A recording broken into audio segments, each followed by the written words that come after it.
He had raised her as his own, a promise he made to the love of his life on her deathbed. For 10 years, David was more than a stepfather to little Lily. He was her world, her protector, her confidant, her hero. He taught her how to ride a bike, helped with her homework, and tucked her into bed every night with a story. Their bond was unbreakable, forged in shared grief and blossoming into a beautiful father-daughter love. He thought nothing could ever tear them apart. He was wrong. The day the letter arrived, everything shattered. It was from Lily's biological father, a man David had never met, a man he thought had vanished forever. He was a wealthy businessman, and now, after years of silence, he wanted his daughter back. He promised Lily a life of luxury, elite schools, a future David, a simple carpenter could only dream of giving her. The man's lawyers were relentless. They painted David as an unfit guardian, a poor substitute for a real father. The legal battle was brutal and draining. David poured every cent he had into fighting, selling his truck, his tools, anything to keep the little girl who called him daddy. But he was losing. The court system seemed to favor blood ties and financial stability over the bond of love and years of care. The pressure mounted. The threats became more severe, and David felt the walls closing in. One night, staring at Lily as she slept, her face so peaceful, he made the most painful decision of his life. He believed he was holding her back, that her biological father could offer her opportunities. He never could. With a heart heavier than lead, he wrote a short, gut-wrenching note, packed a small bag, and walked out of the house, out of her life, convincing himself it was for her own good. He disappeared, hoping the pain of his absence would be less than the pain of a life of struggle with him. For 15 years, David lived a ghost of a life. He moved to a small, remote town, hundreds of miles away, taking on odd jobs, his carpentry skills a bitter reminder of the home he once built. He never remarried, never had other children. Every night, the image of Lily's face haunted his dreams. He imagined her growing up, her first day of high school, her prom, her graduation.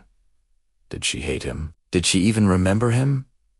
The guilt was a constant, crushing weight. He followed her from a distance, through carefully concealed social media searches, watching her transform into a brilliant, beautiful young woman. She was thriving, just as he had hoped, but seeing her success from afar was a special kind of torment. He was a ghost, watching a life he was meant to be part of. He lived in a small, run-down cabin on the edge of the woods. The days blurred into one another, each one a quiet penance for his past. He had aged beyond his years, his face etched with sorrow, his hands, once so skilled, now often trembled. He had accepted his fate, a solitary existence defined by one single, catastrophic mistake. He deserved this loneliness, he told himself.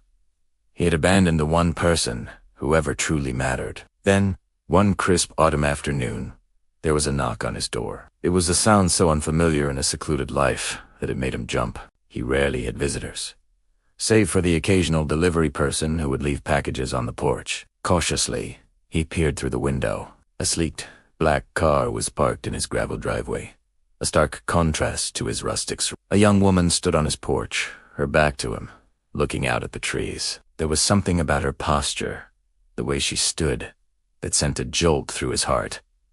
It was familiar. His hand trembled as he reached for the doorknob. He took a deep breath, his heart pounding against his ribs like a drum, and pulled the door open. The woman turned around, and the world stopped. It was here. It was Lily. She was no longer the little girl from his memories, but a confident, poised young woman. Her eyes, the same bright, intelligent eyes he remembered, were filled with a mixture of emotions he couldn't quite decipher. For a moment, neither of them spoke. The air was thick with 15 years of unspoken words, of pain, of questions. Lily, he finally whispered, his voice cracking with disbelief. She gave a small, hesitant nod. Hello, David. Not Dad. The name hit him like a physical blow. Of course. Why would she call him Dad? He had forfeited that right long ago. How did you find me?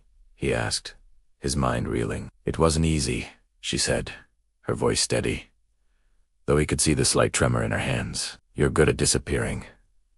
There was no anger in her tone, just a statement of fact. She looked past him, into the small, sparse cabin.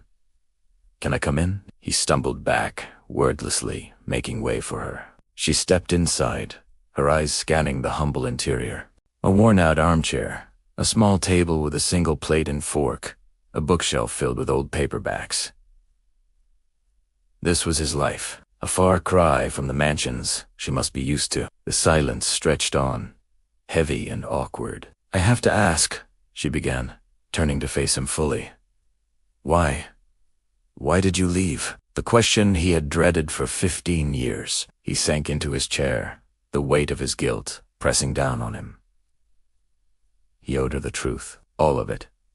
He told her everything about the letters, the lawyers, the threats, the crushing feeling of inadequacy. He explained how he thought he was doing the right thing, giving her a chance at a better life, a life he couldn't provide. He spoke of the sleepless nights, the endless regret, the hollow ache that had been his constant companion since the day he left. Tears streamed down his face as he confessed his weakness, his fear, and his profound, unending love for her. When he finished, the room was quiet except for his ragged breaths. He didn't dare look at her, certain he would see only contempt and hatred in her eyes. Then he felt a gentle hand on his shoulder. Looked up. Lily's eyes were filled with tears, but also with something else. Understanding. "I hated you for a long time," she said softly. "I felt so abandoned. I thought you didn't want me." She took a breath. My biological father gave me everything, the best schools, trips around the world, a limitless credit card, but he was never there. He was always busy with work, meetings. He gave me things, but you gave me a home. You taught me how to be brave. Oh, to be kind. You were my dad. She knelt in front of him, taking his calloused hands in hers. "It took me a long time to understand. I found your letter a few years ago, tucked away in an old photo album, and I started looking for the truth. I hired a private investigator. I needed to find you. I needed to tell you something." She looked him straight in the eye, her voice clear and strong. "I forgive you, David, and I never, ever stopped loving you." The words washed over him, a dam of grief and guilt breaking inside him. He sobbed, not from sorrow, but from a profound, overwhelming relief that he never thought he would feel again. She held him, just as he had held her when she was a little girl with a scraped knee. The roles were reversed, and in that moment, 15 years of pain began to dissolve. "I'm getting married next month," she said, a bright smile finally breaking through her tears. She held up her hand, showing him a sparkling diamond ring. "His name is Mark. He's a good man. He's a carpenter, actually." She laughed a little. "I guess I have a type." She squeezed his hand. "There's something I have to ask you, and you can say no. But I want you to be there. I want you to be the one to walk me down the aisle." David stared at her, his heart swelling with an emotion so powerful it stole his breath. Walk her down the aisle. After everything, it was more than he could have ever dreamed of. A second chance he never believed he deserved. "Lily!" He choked out, the name finally feeling right on his tongue. Nothing in this world would make me happier. The wedding day was perfect. As David stood beside Lily, ready to walk her towards her future, he felt a sense of peace he hadn't known in years. He was no longer a ghost watching from the shadows. He was here, a part of her life again. As he placed her hand in her future husband's, he leaned in and whispered, "I love you, my little girl." She squeezed his hand tightly and whispered back, "I love you too, Dad." That one word was his absolution. It was the sound of a broken heart finally healing. His life wasn't over. In many ways, it was just beginning again. And this time, he wouldn't let a single moment go to waste.